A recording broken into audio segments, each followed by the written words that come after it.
గాదే సాయికృష్ణ ఎపిసోడ్లో CA నాగరాజ్ని arrest చేయడం, మరి అరెస్ట్ చేసిన తర్వాత రిమాండ్కు కోరినటువంటి తరుణంలో రిమాండ్ రిపోర్ట్ అందులో సంచలన నిజాలు వెలుగులోకి వచ్చాయని చెప్పి కొన్ని పత్రికల్లో కొన్ని మీడియాలో మనం చూస్తూ ఉన్నాం.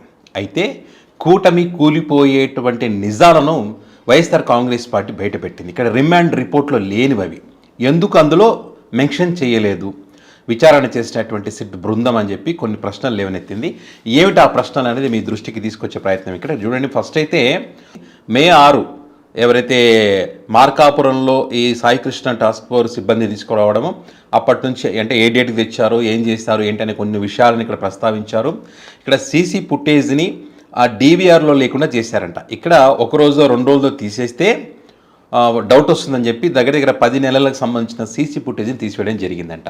సాయికృష్ణ లాకప్లో డెత్ అయిన తర్వాత మరి కృష్ణలంక ఈ పోలీస్ స్టేషన్ సిబ్బంది ఎవరైతే ఉంటారో మెజిస్ట్రేట్కు ఎందుకు చెప్పలేదనేటువంటి ప్రశ్నను ఇక్కడ వీళ్ళు రిమాండ్ రిపోర్ట్లో ప్రస్తావించారు.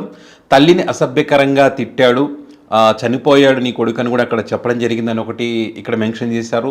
అయితే కోర్టును తప్పుదో పట్టించే విధంగా కూడా ఏబిఎస్ కార్పస్ పిటిషన్ వేసిన తర్వాత కూడా మాకు తెలియదని చెప్పి వీళ్ళు చెప్పినటువంటి పరిస్థితి.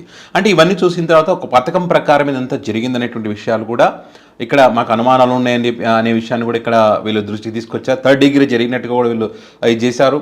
అయితే ఒక ఎస్ఐ ఇక్కడ ఒక కొరియర్ తీసుకొచ్చినటువంటి క్రమంలో ఆ ఎస్ఐ ఇక్కడ గాయాలతో ఉన్నటువంటి వ్యక్తిని కట్టిపడేసినటువంటి వ్యక్తిని మరి చూశానని చెప్పి వాంగ్మూలం ఇచ్చినట్టుగా కూడా ఇక్కడ ఇట్లాంటి కొన్ని అంశాలను మాత్రమే వీళ్ళు ఇక్కడ ప్రస్తావించడం జరిగింది. ఇక్కడ వైఎస్ఆర్ కాంగ్రెస్ పార్టీ రిమాండ్ రిపోర్ట్లో ఇవి ఎందుకు పెట్టలేదు అని చెప్పి కొన్ని విషయాలను బయట పెట్టడం జరిగింది. ఇక్కడ వీళ్ళు ఏదైతే 17 మందిని సాక్షులుగా తీసుకున్నాం, వారి యొక్క వాంగ్మూలం ఏం తీసుకున్నాం అనేది చెప్తా ఉన్నారో ఈ 17 మందిలో 5 మంది మాత్రమే ఇవి కుటుంబ సభ్యులు గాదే సాయికృష్ణ, మిగతా వాళ్ళంతా కూడా పోలీస్ సిబ్బందే.